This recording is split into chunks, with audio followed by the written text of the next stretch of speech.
Now I'm in cell A16. If I want to select cell A1, I can of course just hover over it and select it. However, there is a nice keyboard shortcut, Control Home, which will always select cell A1 for us.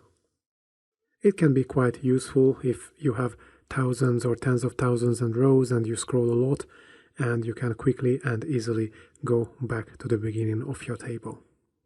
I want to show you another very useful shortcut. Let's select any cell in the table and let's press Ctrl A. Excel selects the whole range. With Ctrl A, Excel checks if there are any adjacent cells with values next to the cell that we selected. If yes, those are included in the range. Moreover, Excel checks the adjacent cells of the newly included cells as well, and if they contain values, then it is included in the range. So you see that Excel goes from cell A1 to cell D16. But because the adjacent cells don't have any values, they are not included in the range. Let's press Ctrl C and let's copy our table to sheet 2.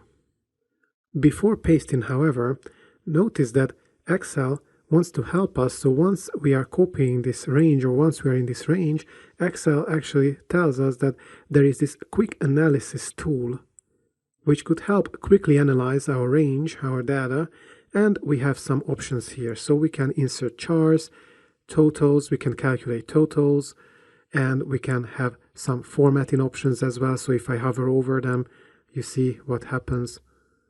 Or actually you see what would happen if I chose these formatting. So these are just some quick formatting options or quick calculation options. This is actually not something that I use or use very often, but still it's nice that Excel even or Microsoft even included this quick analysis tool in Excel 365. But let's get back to the topic. So I'm copying this range. Let's select sheet 2 and let's click with the right mouse button, and I just want to paste the values. So I don't want to take the formatting with me. Okay, so I pasted the whole range on my whole table, and now what I will do is that I will click on Insert. So we are on the Insert tab, and I will choose the Table command. Create a table to organize and analyze related data. Tables make it easy to sort, filter, and format data within a sheet. Let's click on it. Now Excel asks us where is our table, and actually because I was inside the table, so a cell was selected inside this range, and Excel automatically finds it, and Excel automatically checks the My Table Has Headers checkbox, and this is good because My Table has indeed headers. So let me click on OK. Okay, so Excel wants to give me some tips, but I don't need them now, so let's click on that now. And what happened is that Excel automatically formatted our table. Let me select cell A1 so you will see it better.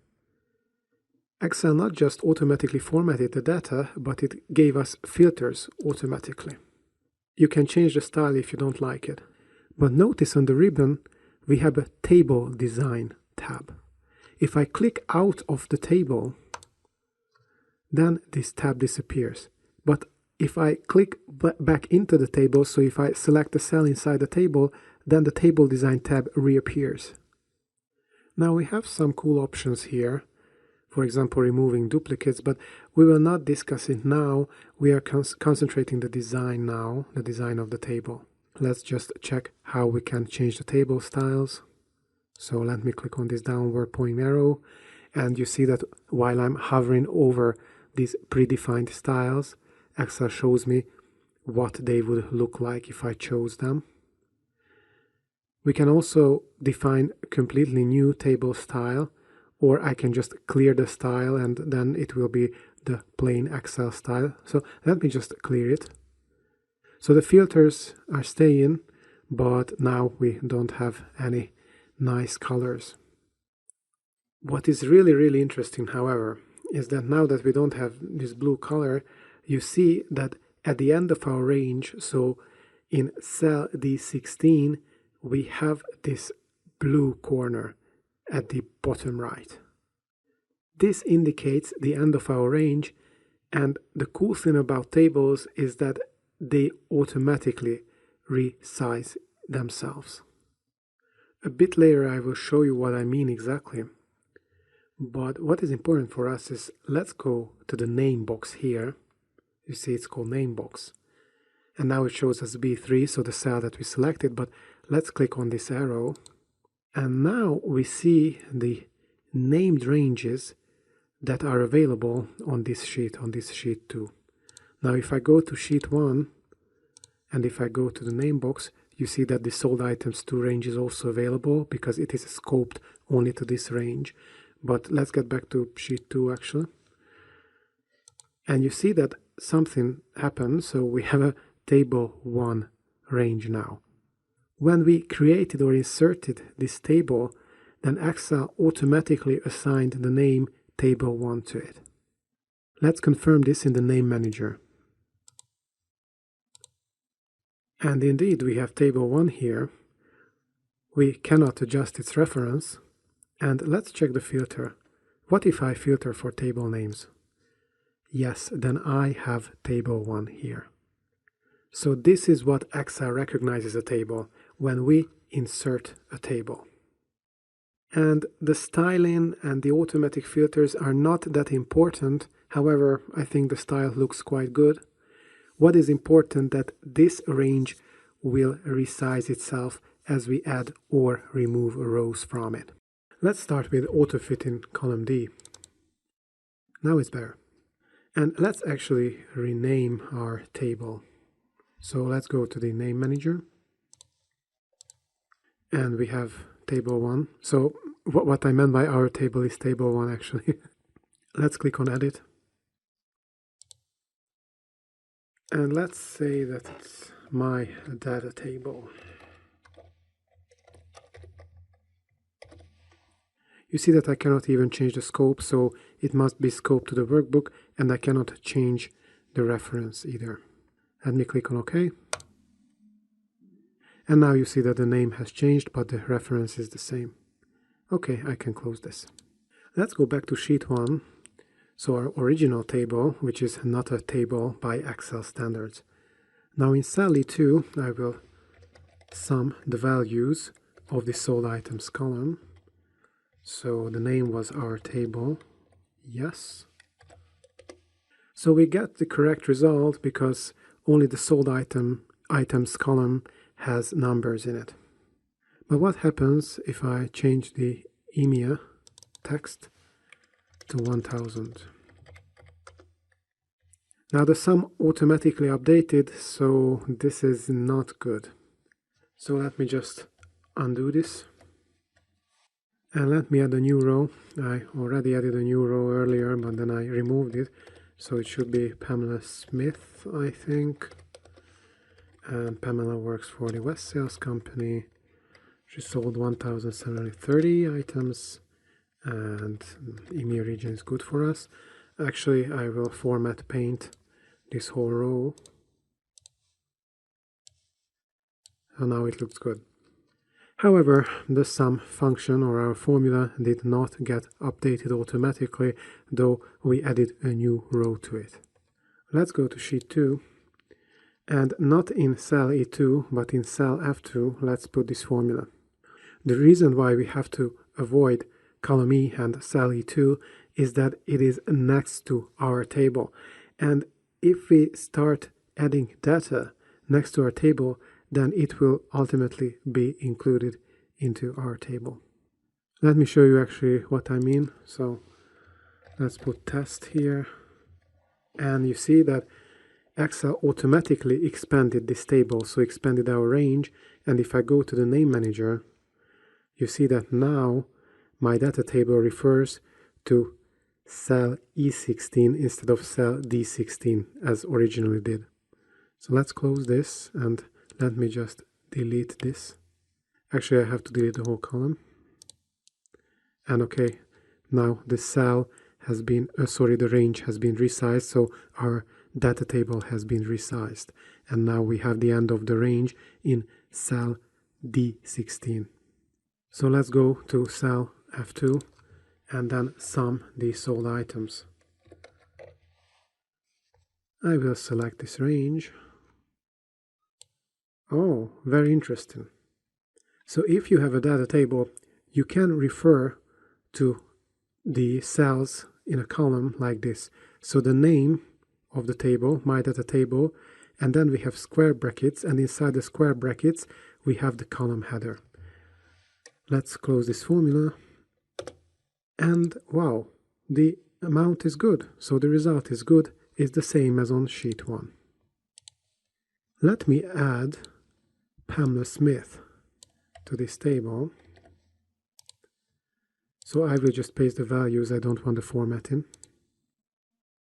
And my sum formula or function has been automatically updated. And this is something very, very useful. Now let me delete Pamela here from here. And you see that the range has been automatically resized again. But let's add Pamela back. Once again, I can actually just undo what I did. Yes. This is the real power of working with a data table in Excel. So this is the real advantage of inserting tables in Excel. I think it has also disadvantages, or it can have disadvantages. I talk about this a bit later.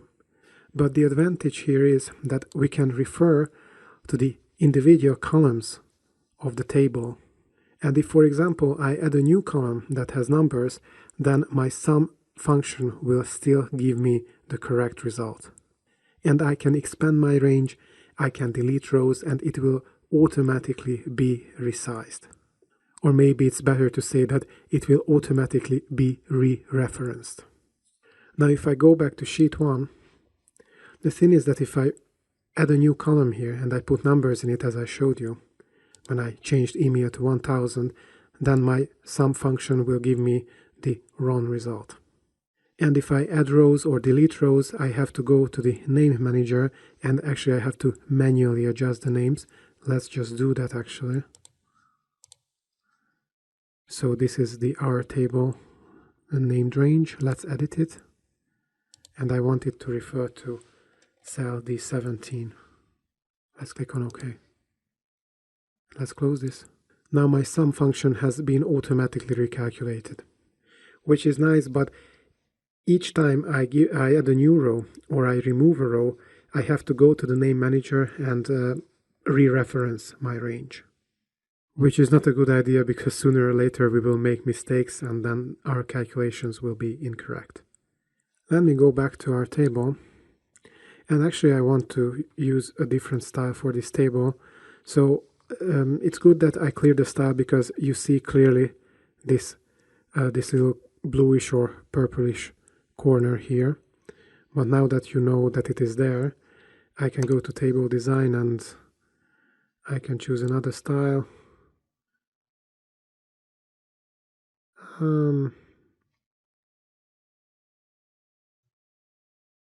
Okay, actually the original looks good.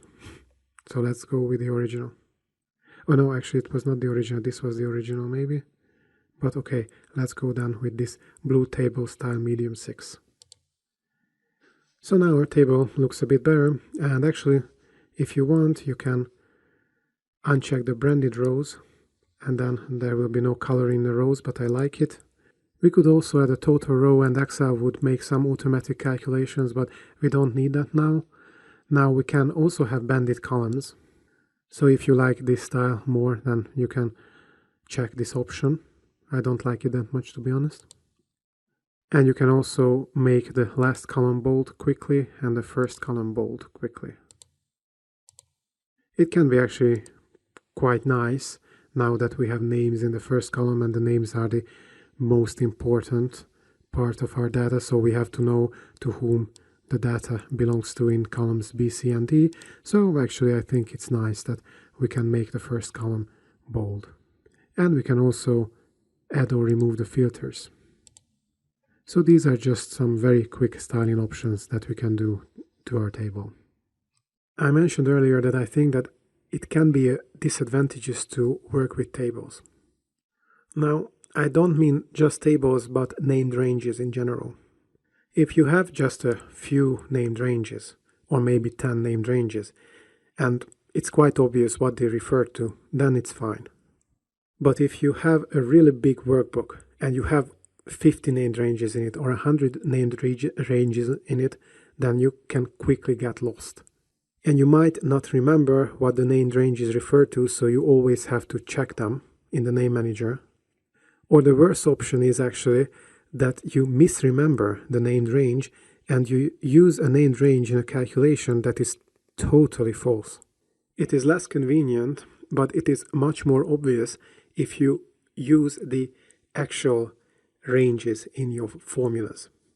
What I mean is that if you refer to it as C2 to C16, for example.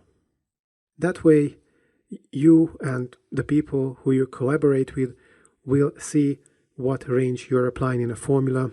So if you are using the C2, C16 range on sheet 1 or sheet 2 and so on and so on.